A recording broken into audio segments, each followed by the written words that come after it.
우선 강의는 그 영등포 재개발 재건축 상담센터부터 자주 하는 질문이고요. 네, 이건 넘어가겠습니다.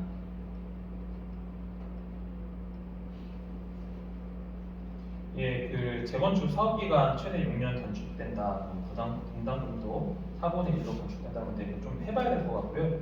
이번에 이제 그 정부에서 재개발 재건축 관련해서 안전진단을 안 한다는 거, 안 하는 거 아닌가 아시죠? 합니다. 네, 사업인가 전까지만 하면 되는데 만약에 조합까지 설립됐는데 사업인가 전 단계에서 안전진단 안 되면은 여러 가지 문제가 발생할 수 있다는 거는 이제 참고하시면 될 것 같고요. 건설사 공사비 현실화에 대한 부분들이 있는데 사실 이제 그 공사비는 어차피 이제 업체의 고유 권한이다 보니까 그런 부분들은 이제 여러 가지 방법으로 좀 검토가 필요하다 이렇게 보고 있는 부분이고 서울시 재개발 위반 동의율 50%로 이제 완화가 됐어도 항상 제가 말씀드리죠 75% 이상은 무조건 나와야 실제로 안전한 사업을 할 수 있다는 부분입니다. 그리고 영등포 대리 반지하 밀집 지역 최고 35층 청각으로 탈바꿈 된다는 거는 이제 신속통합기획으로 가면은 빨리 진행될 수 있다는 그런 차원에서 참고하시면 될 것 같고요.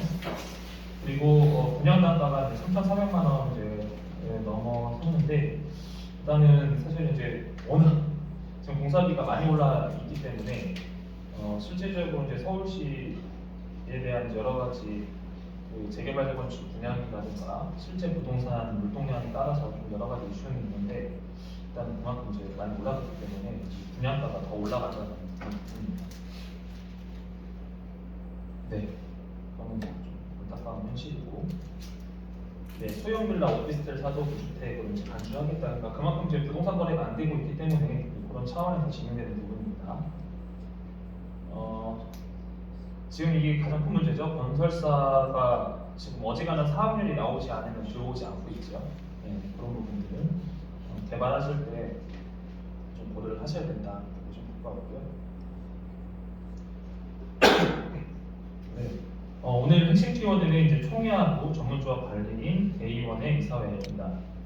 근데 미리 여러분들한테 말씀드리면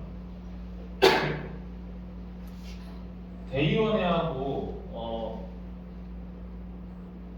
이사회가 사실 실질적으로 재개발 재건축 국면에서는 무용지물이 될 수도 있어요. 결과론적으로 조합장을 뽑는 순간 조합장이 거의 무소불위의 권력이기 때문에 실질적으로 조합장을 막을 수 있는 건 대의원이든 이사회든이 아닙니다. 바로 총회에서만 막을 수 있어요. 아니면은 조합장이 대단한 어떤 범죄 행위를 저질러서 벌금형이 꽤 나오지 않는 이상은 쉽지도 않고 그리고 벌금형이 확정되기까지 기간이 있기 때문에 그거는 이제 여러분들이 굉장히 좀 조심하셔야 되는 부분들입니다. 참고하시고 진행하겠습니다. 제일 중요한 거는 말씀드리지만 사실은 총회예요. 총회가 제일 중요합니다. 총회에서 모든 것들이 의결되고 총회에서 의결된 사안에 대해서는 절차상의 하자만 없으면 사실 법원으로 끌고 가더라도 사실은 뒤집기 힘든 그런 상황들이 굉장히 많아요. 그래서 저희가 자문하는 경우에도 이기기도 하고 지기도 할 때 이 총회 사항에 대해서 사실 건드리기가 쉽지가 않아요. 이렇게 보시면 되고 그다음에 전문조합 관리인이 있는데 사실 불가피한 경우에 직무 수행하는 형태이긴 하지만 전문조합 관리인이 하는 경우는 극히 드물고 있기 때문에 대부분 조합장이 교체한다거나 한 번 조합장이 계속 가는 경우가 많은 겁니다.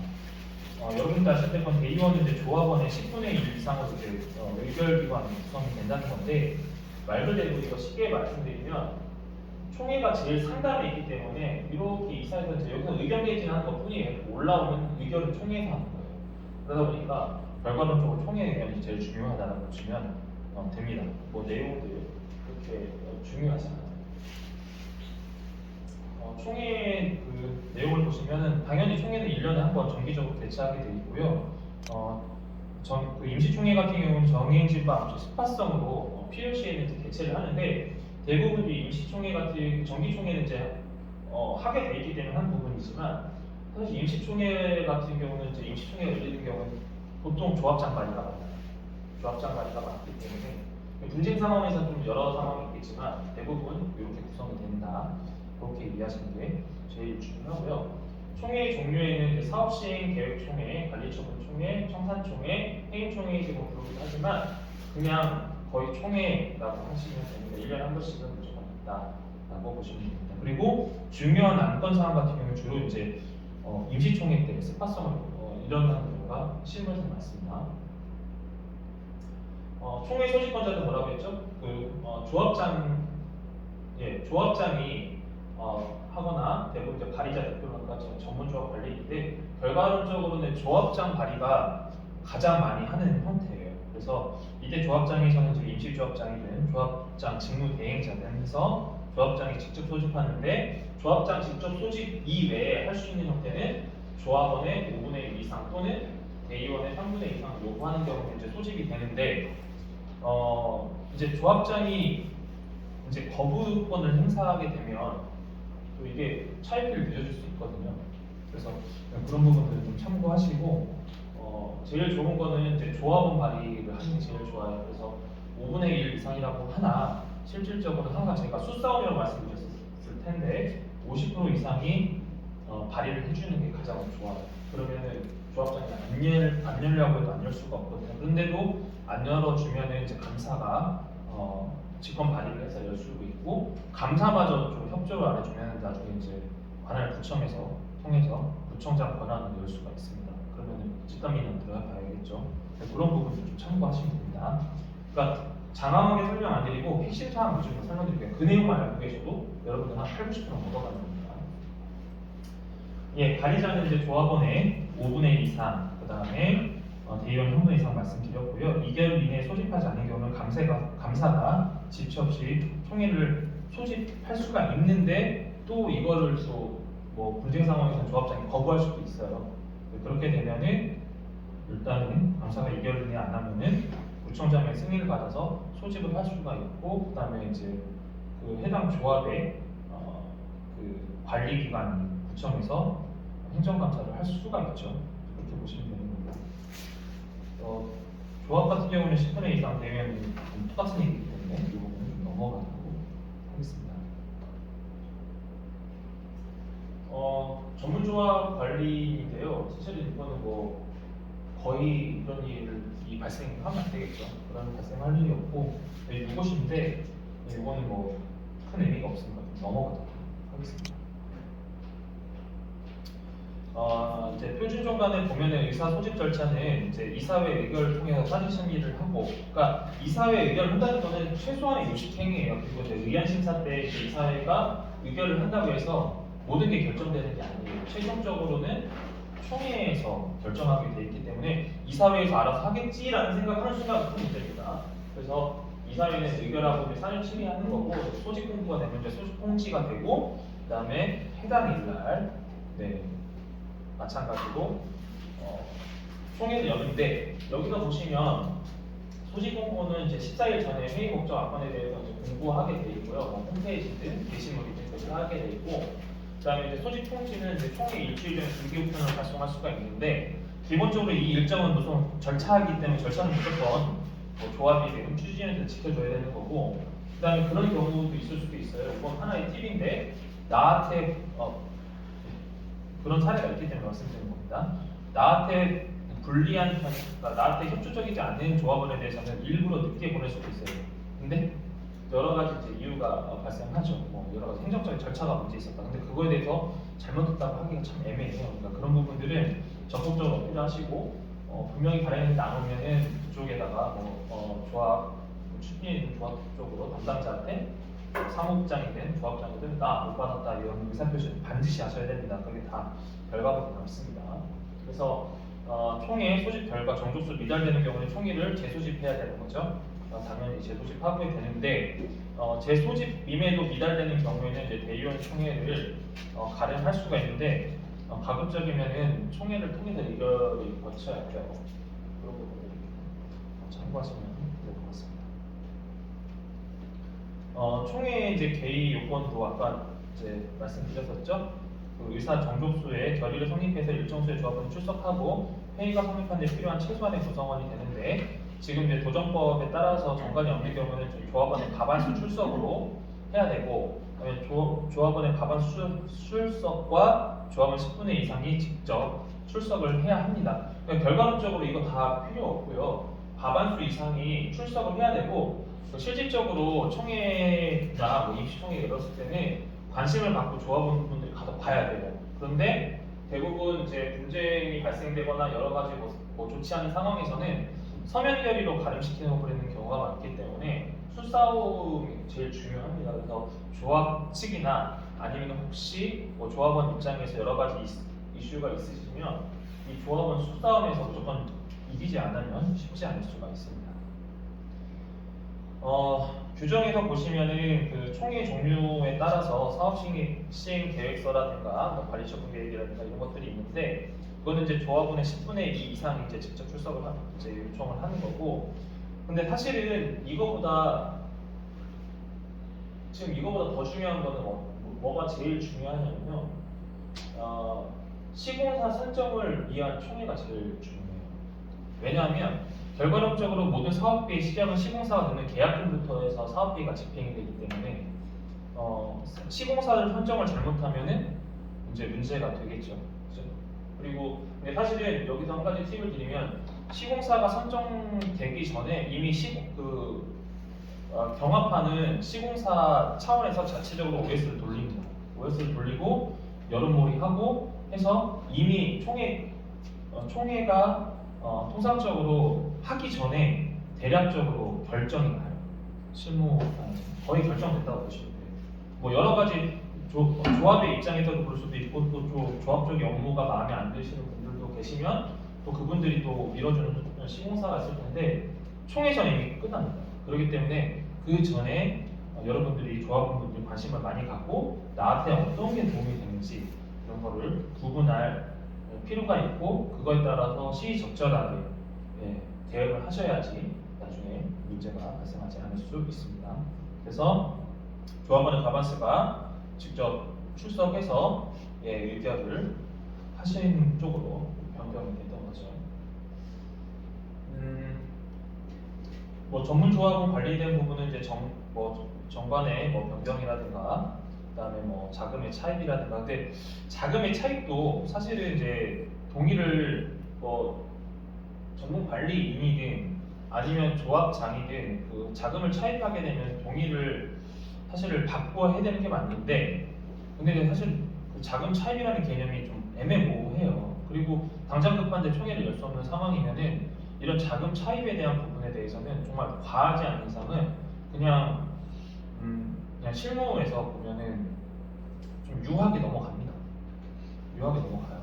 그렇기 때문에 자금 차입을 동의 없이 했어. 그래서 분쟁을 걸었어. 그랬을 때 그게 100% 잘못했다 보기에는 굉장히 어렵다. 왜냐하면 사실은 조합 측에서는 당장 사업비가 들어오기 전까지는 어떤 비용을 운영을 해야 되기 때문에 그런 부분들은 어느 정도 좀 융통성에 이제 재량의가 많이 적용이 된다라고 보시면 될 것 같아요.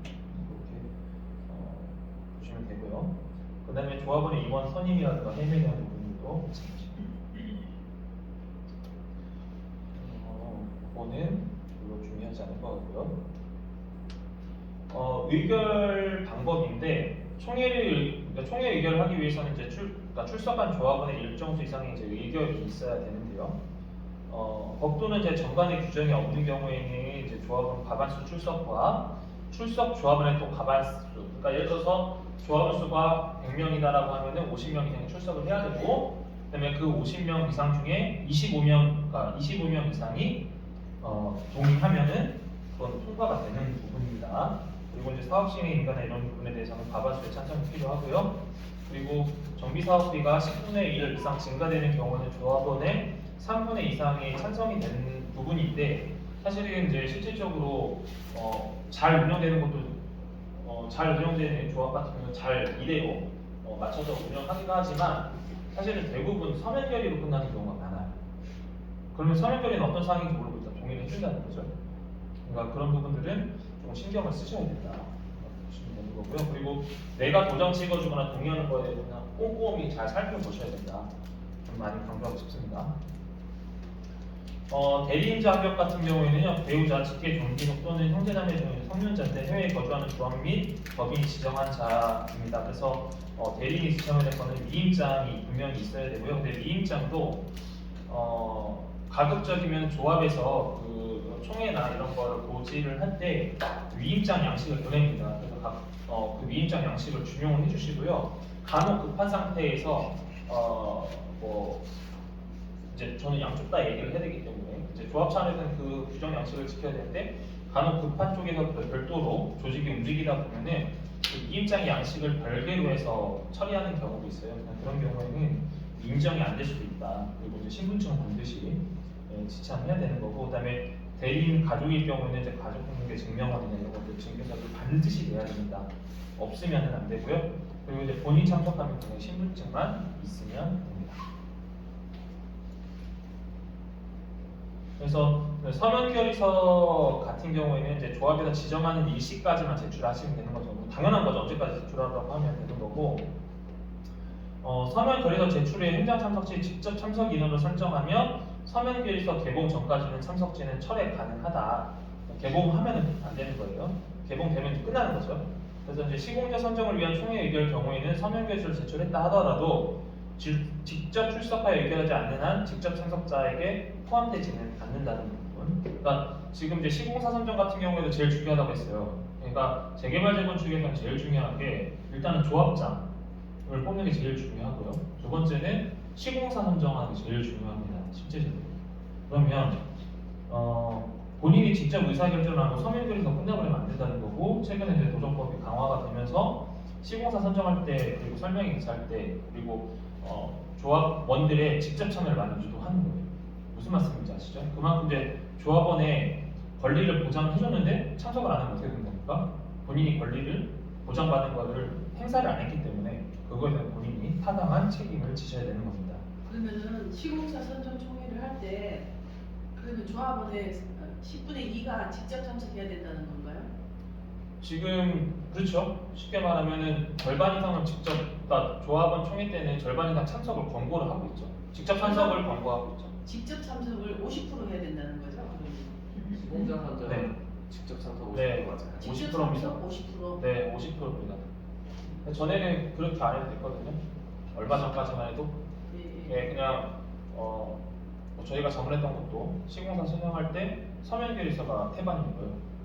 네. 근데 지금은 그런 이제 서면 결의서 문제가 많죠. 왜냐면 연령들이 보통 이제 원도심 같은 경우 연령들이 많으신 분들이 계시기 때문에 뭔지 모르고 그냥 도장 찍으라고 하니까 OS가 찍으라고 하니까 찍고 그러면 서면 결의서를 OS로 해도 되는 거예요?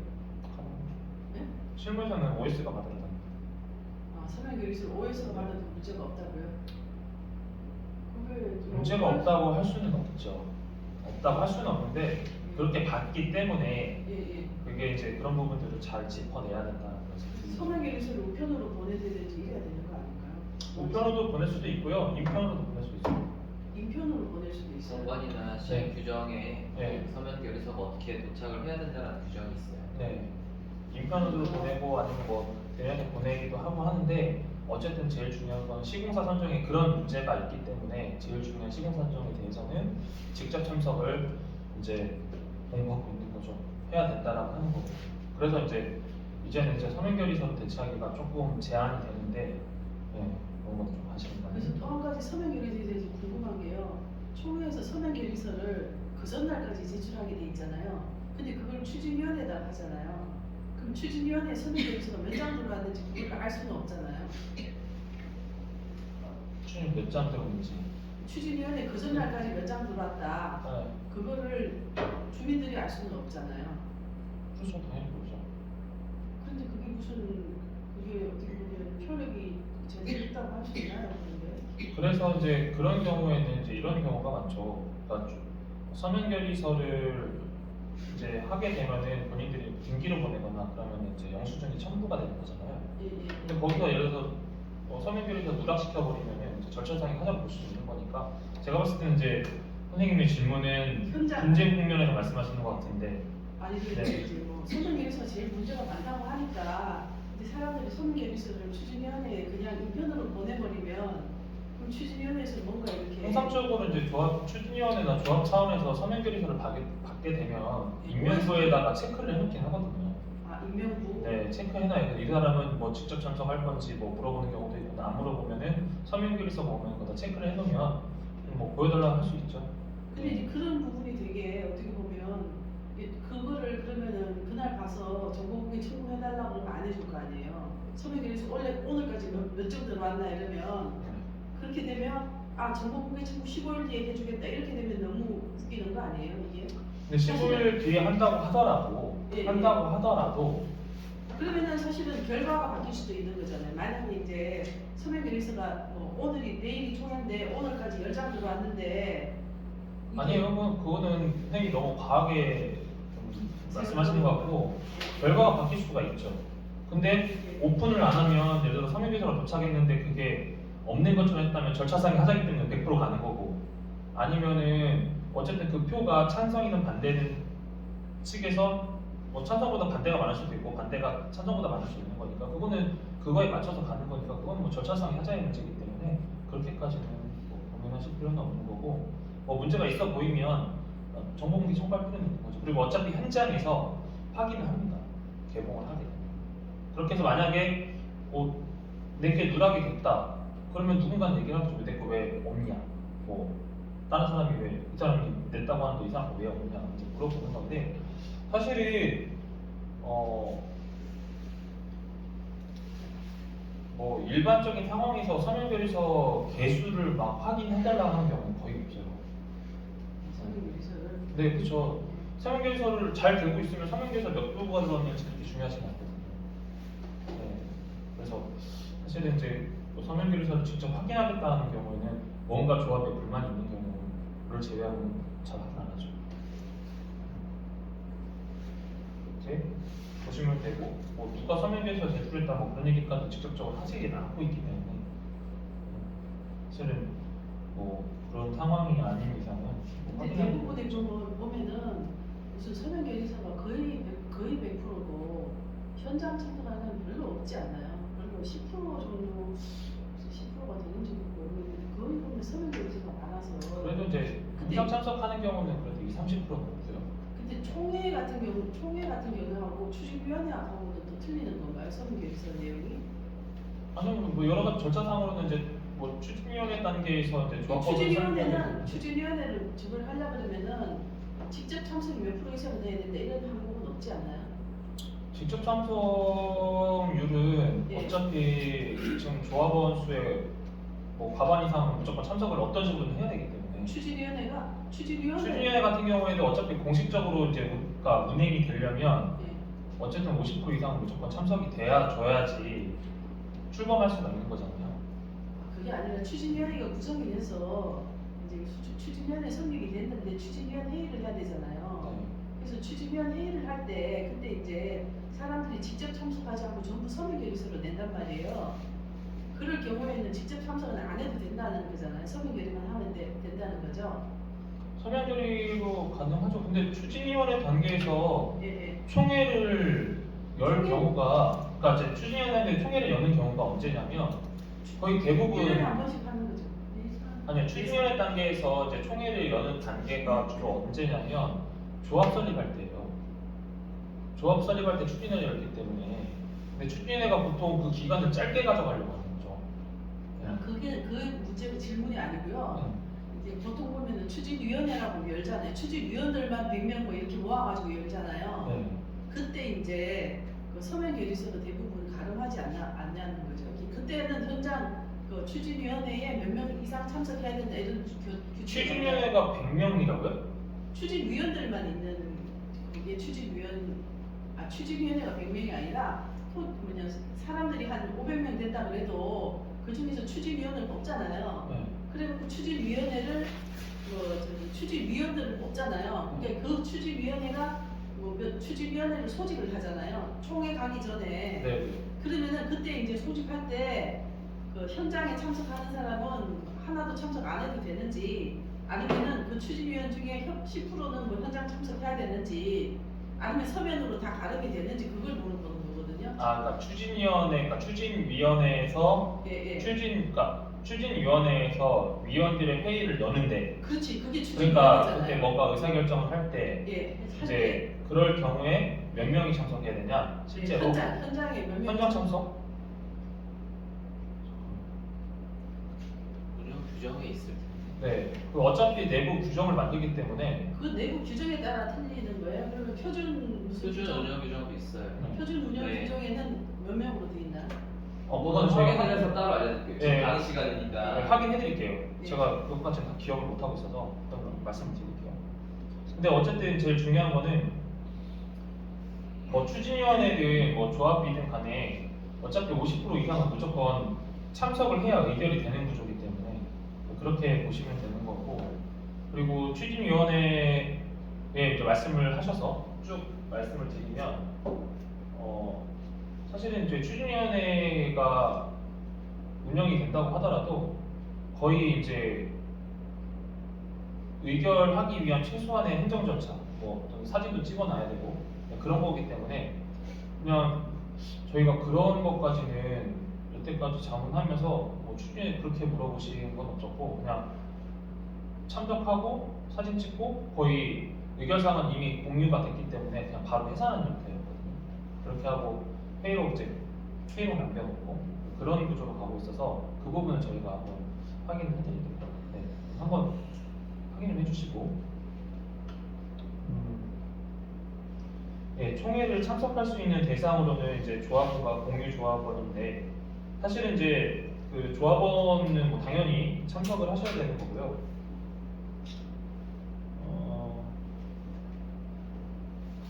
뭐 조합에 뭐 신고된 뭐 대표 조합원과 대표 조합원의 뭐 대리인은 참석 가능한 거고, 그리고 대표 조합원이 이제 미선임 된 경우에는 총회 당일 입장하는 거 선임 신고하시고 입장하면 되는데, 통상적으로 이제 조합원 같은 경우는 가족들이 많이 참석을, 만약에 본인이 참석하면 가족이 참석하는 거기 때문에 가족관계 증명서를 꼭 첨부해 주시면 됩니다.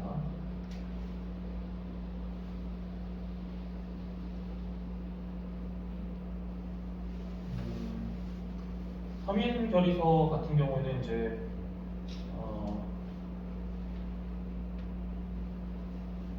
여기서 주요 내용이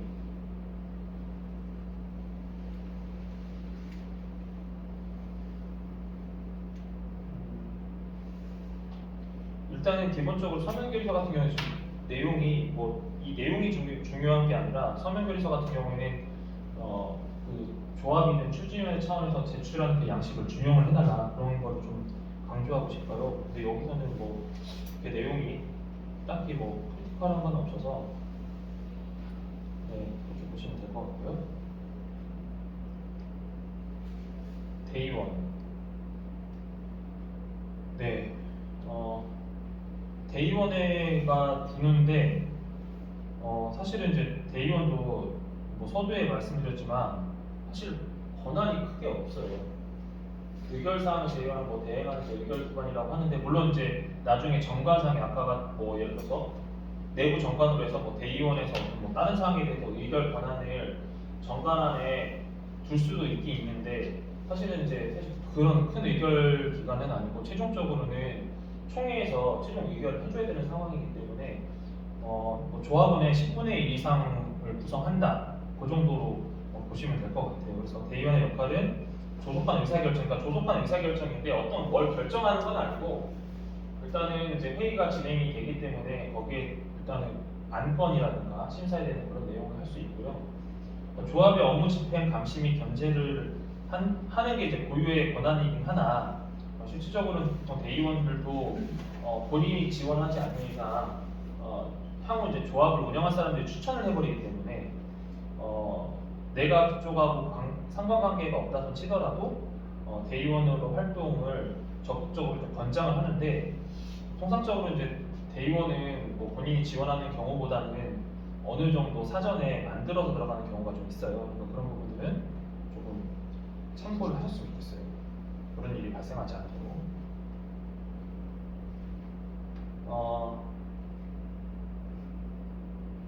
당연히 뭐 조합장이 아닌 조합 임원이 대의원이 될 수가 없는 거고, 조합장은 대의원의 의장이 되는 거고 의결권을 갖게 되는 거죠. 그러니까 모든 거는 조합장이 그러니까 의장이기 때문에 그렇게 보시면 될 것 같고 임기는 이제 선임하고 이제 해산시까지고 정관의 임기에관한 별도 규정을 둘 수가 있어요. 그래서 선생님들이 좀 확인하셔야 될 게 정관의 내용이에요. 그러니까 기본적으로 이제 표준 정관이 있기 때문에 표준 정관을 준용하지만 거기에 따라서 조금 이제 법이 제한하지 않는 이상은 어쨌든 제한 행위가 일부 적용이 되는 부분들이 있기 때문에 표준 정관 구성하실 때 좀 관심을 갖고 보셔야 됩니다. 거의 이제 정관 같은 경우에는 그 통상적으로 이제 추진위원회 단계에서 이미 정관을 어느 정도 구성하고 들어가고 있기 때문에 그때 이제 하지 않으면 아마 뭐 정관 구성에 대한 부분은 법이 설립되는 동시에 정관이 적용이 되는 부분이 있기 때문에 그 이후에는 진짜 바꾸기가 쉽지가 않아요. 그런 부분들을 좀 참고하시면 되고요. 네, 뭐 대의원 선출은 당연히 조합원 중에서 선출하는 거죠.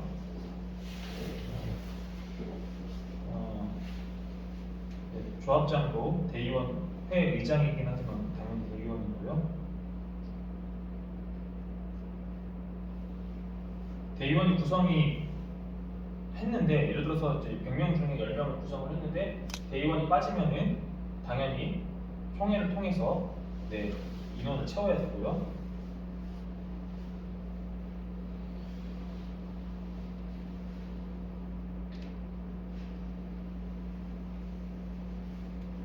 예, 나머지 큰 사항은 없으실 것 같고, 그러니까 대의원에 이제 소집하는 것도, 그러니까 뭐 조합도 마찬가지지만 조합장 권한이 막강하기 때문에 조합장이 필요하다 보면 무조건 열 수가 있고요. 그리고 이제 해당인은 15일 이내 소집이 가능하고 또는 조합원의 10분의 2 이상이 대의원의 목적을 제시하거나 이제 요청하는 경우, 그리고 대의원의 3분의 2 이상이 회의 목적에 제시하여 이제 소집하는 경우인데 사실은 지금 요 우한 같은 경우에 대의원회가 자체적으로 회의를 열 가능성이 크게 없어요. 네.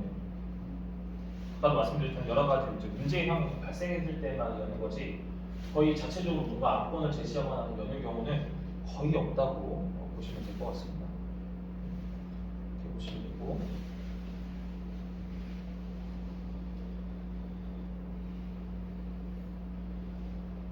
마찬가지입니다. 회의도 이제 7일 전에 통지서를 통해서 이제 공고원과 게시하게 되고요.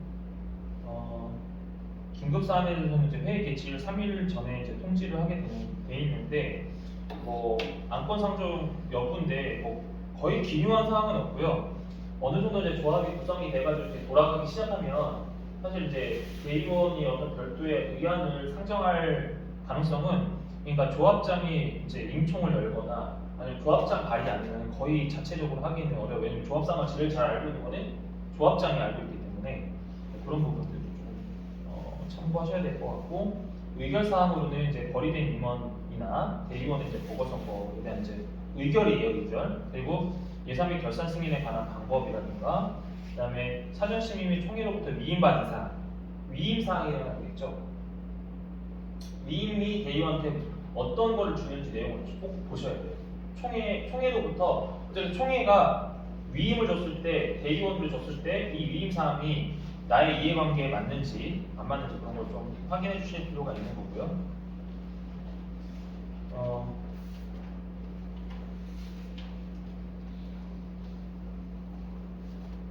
네, 그리고 총회가 대행할 수 없는 게 그렇죠? 제일 중요한 것은 정관의 변경 당연히 안 되고 아까 말씀드렸죠. 요거는 꼭 기억하셔야 돼요. 그러니까 이건 무조건 총회에서 해야 돼요. 정관의 변경하고 자금 차입에 대한 부분하고 예산, 그죠? 그다음에 계약에 대한 거, 시공사 설계자 되고 감정평가 법인하고 정비관리 전문하고 선정하는 거 이건 당연히 총회에서 결정되는 부분이기 때문에 제일 중요하고 사실은 이제 서두에 말씀드렸던 것처럼 이 중에 그래도 제일 중요한 거 좀 두 개만 뽑아나가면은 정관 변경과 시공사 선정. 네, 시공사 선정이기 때문에 좀 참고하시면 될 것 같습니다.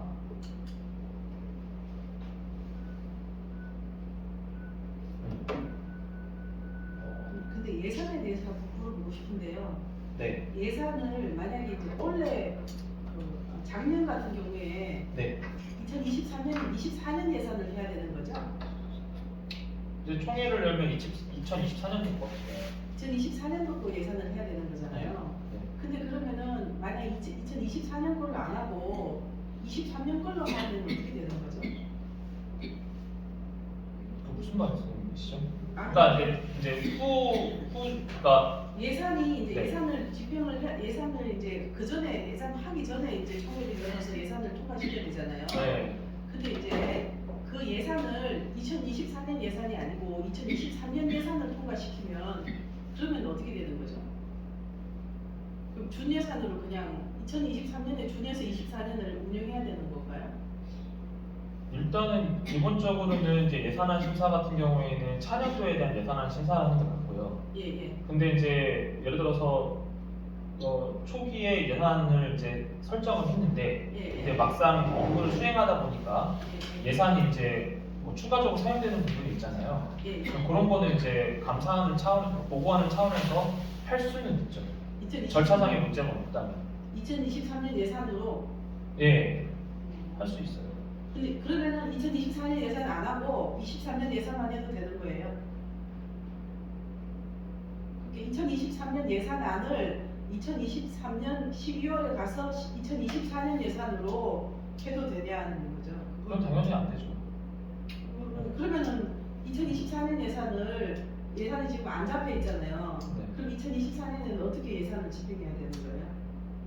2024년도 예산 같은 경우는 이제 추진위원회에서 이제 비용 사용에 대한 부분이 이제 계획이 대략적으로 나오잖아요. 그러면 그 기간, 그러니까 그 기준으로 이제 예산에 대한 이제 그러니까 사용 계획을 보고를 하는 거죠. 아니 근데 예산안을 2023년 예산안 잡아도 그거를 가지고 준용을 해서 2024년을 운영할 수 있는 건가요? 그것도 정관에 따른가? 아니요, 그거는 너무 많이 가시는 것 같은데? 아니 예를 우리 지금 들어서 그렇게 했어요. 그러니까 그거는 내부적인 거고 예를 들어서 이제 2023년도에 내가 이제 1억을 쓰겠다 했고 예. 그 1억으로 내년도에 해도 돼요. 예. 계획이잖아요. 예. 그죠? 예. 계획이기 때문에 이제 계획 보고를 하는 거고 예. 근데 이제 계획 보고를 하지 않은 상태에서는 마음대로 쓸 수는 없죠. 네. 그거는 보셔야 되는 거죠. 그러면은 그걸 2023년도 예산을 2023년 12월 달에 통과시켰다 하더라도 2024년에는 쓸 수 없다는 이야기죠. 그게 제가 이해를 무슨 말인가면 2023년 예산을 2022년 초에 이렇게 2022년 말에 2023년 예산을 정해야 되잖아요. 그렇죠? 근데 그걸 안 하고 계속 지나오다가 네. 2023년도 12월 달에 가가지고 2023년 예산을 그 총회에 통과시켰어요. 22년도 예산을 준용해갖고 23년도에 그냥 쓰고. 1월 달부터 11월까지 쭉 쓰고 총회가 되기 전까지 썼다가 총회를 열어서 23년도에 우리 이만큼 썼다. 아니 저 예산안은 썼다는 예산안을 아니 통과시켰는데 그러니까 지금 잠시만요. 그 결론은 2022년도 예산을 준용을 해서 2023년 쓰고 네. 2023년도 예산을 확정한 거고 또 2023년도 예산을 안을 갖고서 2023년도를 준용해서 쓰고 2024년도 예산을 나중에 실행 보고한 거잖아요. 아니 지금 아직 2024년이니까 그러니까 2023년도 예산안은 2023년 12월 달에 통과시켰다고요. 그래도 된다는 거죠? 조합에서 조합 그거는 이제 조합에서 결정하는 그렇죠. 사람이라서 조합에서 해야 돼요. 그렇게까지는 네 글쎄요 너무 그것도 조합의 추진위원회에서 하기 나름인가라는 거죠. 그렇죠. 그러니까. 네 어차피 의결 사항에서 그렇게 해버리면 끝이죠. 네. 의결 사항에서 네. 네. 검찰하고 애매하다는 것 같아요. 그렇게 보셔야 될 것 같아요. 근데 이제 좀 죄송한 특별 건데 케이스죠. 아니요 특이한 케이스 아니에요. 일반적으로 그럼 그렇게 네, 근데 이제 그렇게 질문을 안 하시는 것 같은데 이게 그거는 나중에 지금 이제 따로 하셔야 될 것 같아요. 중간 중간에 아 죄송합니다. 네, 30분 전에 오셨었잖아요, 그죠? 예. 근데 그거를 중간 중간에 물어보시면 다른 분들 예산에 대해서 이야기를 예산은 제가 말씀드렸잖아요. 예. 결과론적으로 총회든 추진위원회 총회든 조합 총회든 간에 그 안에 결정되면은 방법이 있다니까요. 네. 그러면 그때 그럴 얘기를 하실 게 아니라 그때 잘못됐다는 거를 누군가는 얘기해서 문제 제기를 해야 됩니다. 그죠? 네. 제가 어디까지 했나요? 아 지금 대의원을 네. 교수. 대운이 총회 중요한 네, 총회에서 제일 중요한 거 네. 정관 변경 사항하고 그다음에 이제 시공사 선정이 제일 중요하고 그다음에 이제 예산입니다. 네. 넘어갈게요. 예, 대의원에서 근데 그 통지 사항에 대해서만 의결을 할 수가 있고요. 그다음에 대의원에 이제 자신과 이해관계 있는 사항을 의결시키는 대의원에서 당연히 의결권 행사가 할 수가 없겠죠. 근데 이제 아까 소도에 말씀드렸던 것처럼 대의원이 실제적으로 실무에서 크게 활동할 일이 거의 없어요. 아니면은 조합장이 대단한 문제를 발생해서 대의원을 인지해서 대의원 차원에서 뭔가 발의하지 않는 이상은 거의 사실은 그냥 이런 일을 할 수 있구나 이 정도 수준만 알고 계시면 될 것 같아요. 네, 긴급대의원회 이건 다 이유가 있는 거죠. 긴급대의원회 열 때는 대의원의 의결이 요구된 사안이 갑자기 발생한다거나 그리고 이제 회의 개최 3일 전에 통지하고 대의원에서 이제 안건 상정을 여부를 묻고 의결해서 서면결의서 방법을 인정할 수도 있는 거고.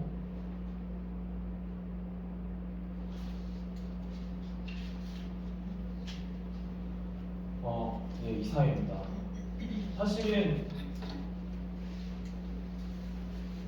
이사회도 사실 조합장하고 거의 연결된 부분들이 많기 때문에 이제 보통 이제 조합장 이사회도 더 효력이 사실은 없어요. 실제로 결국 이제 조합장이고 아니면 추진위원회 단계에서 추진위원회 이제 임원을 하셨던 분들 있잖아요. 그분들이 대부분 이제 조합장하고 이사 감사가 되기 때문에 하고 이사회도 이사수에 3명 이상, 감사수는 1명 이상으로 하게 돼 있는데. 근데 이제 뭐 초과하면 이제 이사 5명 이상 규정을 한다고 하는데 감사에게도 이사회 개최 통보를 해서 참석하도록 하고 사실 이사회에서도 의견 상정 말고는 딱히 어떤 직무에 대한 권한이 거의 없다라고 보시면 될 것 같아요. 실제적으로 사무 집행을 이제 하게 여기는 이제 조합이 설립된 상황에서 이사회가 조합의 예산이라든가 통상 업무에 집행을 하는 거고. 총회 및 대의원의 안건, 이제 상정 안건에 이제 심의를 하는 거고 업무 규정, 조합 내부 규정이나 재정이나 재정안에 대해서 관한 사항을 하고 있는 건데 사실 이 내용만 봐도 썩 중요한 업무들은 거의 없어요. 그냥 의안만 심사를 하는 거고 최종적으로 다 총회에 붙여버리기 때문에 사실은 이사들도 마찬가지로 말인사지 사실은 크게 할 게 없다 이렇게 보시면 될 것 같고 이사회는 이제 대리 참석하거나 서면 참석은 당연히 지금 안 되는 거죠. 이사회는. 근데 그 최종적으로 어쨌든 추진위원회에서 이제 조합법이나 설립돼서 등기를 칠 때는 당연히 이사들의 무조건 도장 다 들어가요. 100% 다 들어가야 됩니다. 이사회 다만 그런 형태가 제일 중요한 거예요. 이사회 전원이 참석을 해야지 의결이 이제 되는 부분이기 때문에. 근데 이제 구성원의 과반수가 당연히 개의할 때는 이제 출석을 하는 거고 출석 구성원의 과반수 찬성에 따라서 진행되는 건데 일단은 뭐 서면에 뭐 의안 출석이나 의결권 행사는 뭐 조합이 이제 정하는 다 이제 정관에 의해서 이제 진행되는 부분이다 보니까 그렇게 보시면 될 것 같고 구성원에 이제 자신과 관련된 사항이 당연히 이건 뭐 당연한 얘기고요. 여기서 보실 게 이제 감사가 이제 진술할 수는 있어도 의결권이 없어요. 그래서 사실은 감사가 사실 이게 좀 더 도정법에 관련돼서 강화가 된다고 하면 저는 개인적으로 감사 스스로가 조합장이나 뭐 어떤 이사회나 어떤 대의원의 비위가 발생돼서 감지했을 때 조합 총회를 소집시킬 수 있다는 항목이 들어간다고 저는 개인적으로 보는데 사실 그런 건 없어요. 사실 좀 무용지물이죠. 예, 이 정도로 좀 보시면 될 것 같고 제일 중요한 게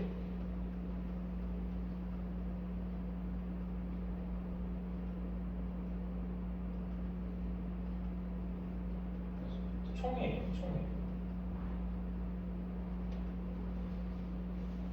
이 총회가 제일 중요해요. 총회에서 모든 것이 결정되고 총회에서 의결된 사항에 대해서는 나중에 절차상에 하자만 없다면 그거에 대해서는 못 건드려요. 그런 부분들이 있기 때문에 이제 조합원인 분들 같은 경우에는 그 절차상의 하자에 대한 부분이 있었는지, 근데 사실 절차상의 하자라고 했을 때는 요즘에는 어지간하면 이 관계 변명을 좀 무시하고 가는 경우가 거의 없고요. 절차상의 하자가 발생되는 경우 진짜 극히 드물고, 사실은 이제 비위이기 때문에 이제 여러 가지 문제가 발생하는 거기 때문에 아마 절차상의 하자가 발생할 일은 극히 드물다. 근데 절차상의 하자가 있다 손 치더라도 굉장히 경미한 사항 위주만 발생하기 때문에 사실은 이제 의결 권한이 제일 중요하다. 그래서 모든 이제 행사는 총회에서 의결하셔야 여러분들이 원하는 바라는 바를 결정할 수가 있다. 이렇게 보시면 되는 거고, 아까 말씀드렸던 것처럼 대의원회나 사실 이사회 같은 경우에 참 죄송한 말씀이지만 대의원회나 이사회가 사실 할 게 크게 없어요. 이것도 어차피 이사회는 거의 조합장이 구성된 초기의 임원들로 거의 구성이 되기 때문에 사실 뭐 조합장이나 이사회는 거의 동일하다 보시면 되는 거고, 대의원도 거의 추천을 해요. 추천해서 이제 추천한 사람이 이제 물론 자신이 이제 하긴 하지만 거의 조합장, 이사, 대의원은 거의 큰 범주에서는 한 팀이 될 수밖에 없는 구조예요. 정말 어떤 굉장히 잘 돌아가는, 정말 평화적인 표현이 맞는지 모르겠는데 잘 조직된 구성체가 아닌 이상은 거의 조합장이나 대의원이나 이사는 한 편입니다. 그런 부분도 좀 참고하시면 될 것 같고,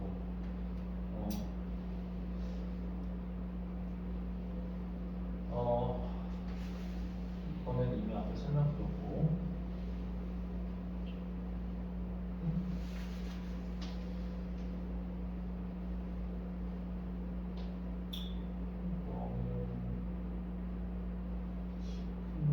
지금 여기서 좀 민감한 질문이